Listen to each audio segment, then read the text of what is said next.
man in history who acquired his position on the Forbes billionaire list of the world's richest people for about continuous 7 years. The same person offered the government of Colombia that he can pay the country debt, which was around $10 billion. But first, the country amended the laws of extradition. This person spent about $2,500 each month on rubber bands utilized to hold his cash. His business was so giant and scrutinized that he used every possible transport medium, such as plane, helicopter, boats, truck, cars, and even submarines, for smuggling his cocaine into the United States. He smuggled cocaine into the tires of the aeroplane. Depending on how much cocaine pilot carried, they could make almost $5 lakh per day. At the peak of his business trade, he smuggled 15 tons of cocaine per day. He purchased a separate Learjet particularly for carrying his cash. His family was on vacation when his daughter got sick. He burned $2 billion to keep her daughter warm. Almost 10% of Escobar cash was lost to the spoilage, and rats most likely consumed the bulk of the cash. Want to know who was he? And how did he earn such a giant net worth? And what happened to him? Before proceeding to the actual content, make sure to subscribe this channel and hit the bell icon. Let's proceed with the true story of the Colombian drug lord, none other than Pablo Escobar. Escobar was born on 1st December 1949. He belonged to a modest family. His mother was a school teacher and his father was a farmer. He possessed the strong ambition to raise his family from a humble beginning. In his childhood, he dreamed of becoming president of Colombia. He started his life of crime at an early age by stealing tombstones, distributing fake diplomas, stealing expensive cars, and then entering into drug smuggling business. The early prominence of Escobar came into the limelight in Marlboro Wars. He played a momentous role in controlling the smuggled cigarette market in Colombia. The high-profile role of Escobar in dominating the cigarette market worked as a training ground for the future king of the narcotics world. In the year 1976, Escobar married to 15 years old Maria Victoria. They had 2 children, namely Jean Pato and Manuela. Currently, Escobar's son is working as a motivational speaker by the name of Sebastian Marroquin.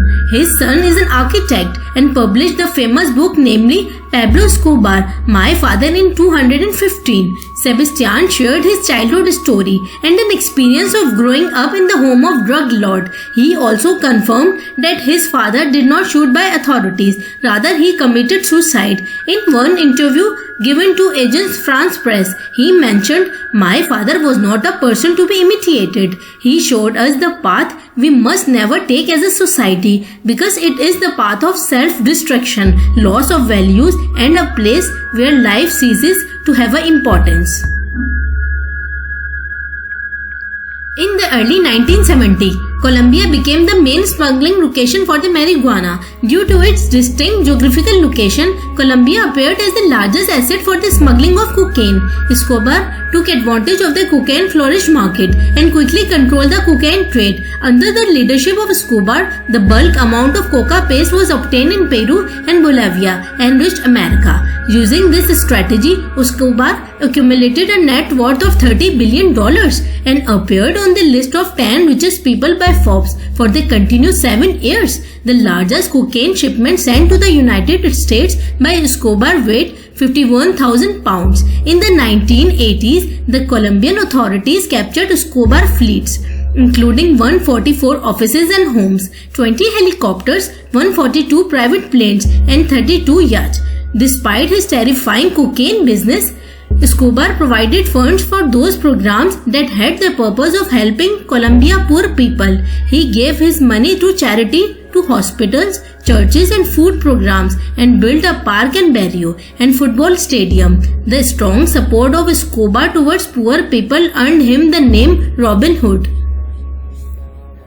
Escobar possessed the passion to become the president of Colombia. He utilized his strong popularity and giant wealth to get elected to Colombia Congress. But the actual reason for Escobar's wealth could not remain hidden, and he was forced to resign after 2 years. The justice minister who disclosed the Escobar cocaine business was later brutally murdered. Meanwhile, Escobar was also responsible for killing high-profile people such as civil servants, politicians, journalists and thousands of ordinary people. When Escobar noticed that he had no chance of becoming the president of Colombia and the United States intended to capture him and push for extradition, he became extremely violent against his enemies for influencing Colombian politics. Escobar's violent and terror campaign resulted in the death of 3 presidential candidates, judges, attorney generals and 1,000 police officers.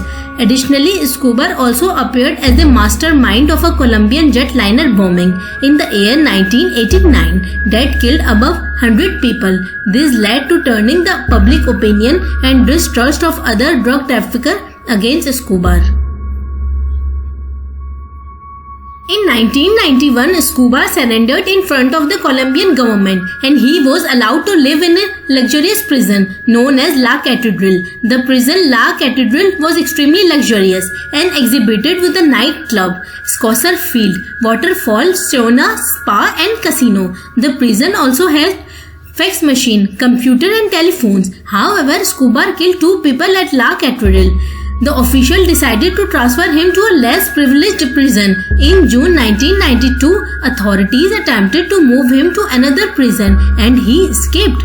The operation of capturing drug lord was launched and lasted for about 16 months. Escobar family searched for asylum in Germany and ultimately obtained refuge in Bogota hotel.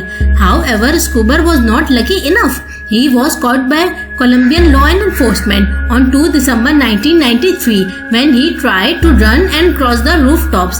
He and his bodyguard were shot to kill. Escobar died at the age of 44. Some speculated that he committed suicide because his greatest fear was extradition and he did not want to spend his last days in an American jail. He also believed that it is better a tomb in Colombian state rather than a prison in the United States. His funeral was also quite big, similar to his net worth. Almost 25,000 people attended his funeral, and most of them were Colombian poor people whom Escobar had helped financially in his life. After his death, the Escobar luxurious place was transformed into a theme park that has dinosaurs, animals, and a collection of Escobar classic cars. Still, Escobar is the popular subject of various Hollywood movies, TV and Netflix series such as Narcos, Blue, Paradise Lost, Infiltrator, Loving Pablo and Pablo Escobar. In 2016, Escobar's brother named Roberto sued for $1 billion to Netflix because he claimed that the Netflix series Narcos misrepresented their family. In real life, Roberto was the accountant in the drug business of Escobar, but the Narcos series has depicted Roberto as a non-family member accountant who became a CIA agent. The life of drug lord Pablo Escobar both negatively and positively influences people. On one side, he was convicted for the murder of more than 1,000 people, and on the other side, many poor Colombians mourned his death.